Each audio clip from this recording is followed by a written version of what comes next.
బంగాళదుంప కూరకు కావాల్సినవి బంగాళదుంపలు ఉడికించుకొని ముక్కలు తీసుకొని పెట్టుకోవాలి. అలాగే టమాటా ముక్కలు, ఉల్లిపాయ ముక్కలు, పచ్చిమిర్చి. ఇప్పుడు ముందుగా ఇందులోకి కొంచెం ఆయిల్ వేసుకోవాలి. ఆయిల్ అనేది హీట్ అయింది. ఇప్పుడు ఇందులో ఉల్లిపాయ ముక్కలు వేసుకోవాలి. అలాగే పచ్చిమిర్చి బాగా వేసుకోవాలి. ఉల్లిపాయలు అనేవి లైట్ గోల్డెన్ కలర్ వచ్చేంత వరకు వేగించాలి. ఇందులో నేను లైట్ గా సాల్ట్ వేస్తున్నాను.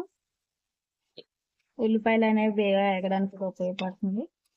చూసారు కదా, ఉల్లిపాయలు అనేవి మనకి. ఇప్పుడు ఇందులో టమాటా ముక్కలు వేసుకోవాలి. దీన్ని బాగా మిక్స్ చేసుకోవాలి.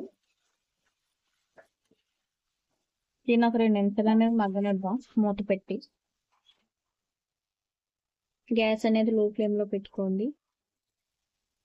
చూడండి, మూత తీసుకున్న తర్వాత ఉల్లిపాయలు అనేవి మగ్గాయి కదా, బాగా మగ్గింది. ఇప్పుడు ఇందులోకి కారం వేసుకోవాలి. 2 టేబుల్ స్పూన్లు వేసుకుంటే సరిపోతుంది. కారం అనేది మీ అడ్జస్ట్మెంట్ తగ్గట్టు వేసుకోండి. సాల్ట్ 1.5. ఇప్పుడు దీన్ని బాగా కలుపుకోవాలి. చూసారు కదా, ఇప్పుడు ఇది బాగా మిక్స్ అయింది. ఇప్పుడు ఇందులోకి ముందుగా ఉడకబెట్టుకున్న బంగాళదుంపల ముక్కలు అనేవి వేసుకోవాలి.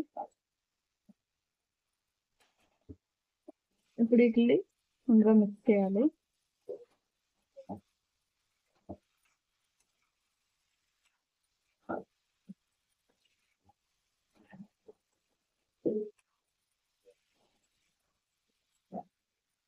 చూసారు కదా, ఇది బాగా మిక్స్ అయింది.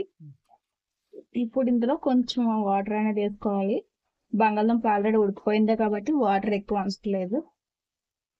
ఒక టీ గ్లాస్ అని వాటర్ వేసుకుంటే సరిపోతుంది.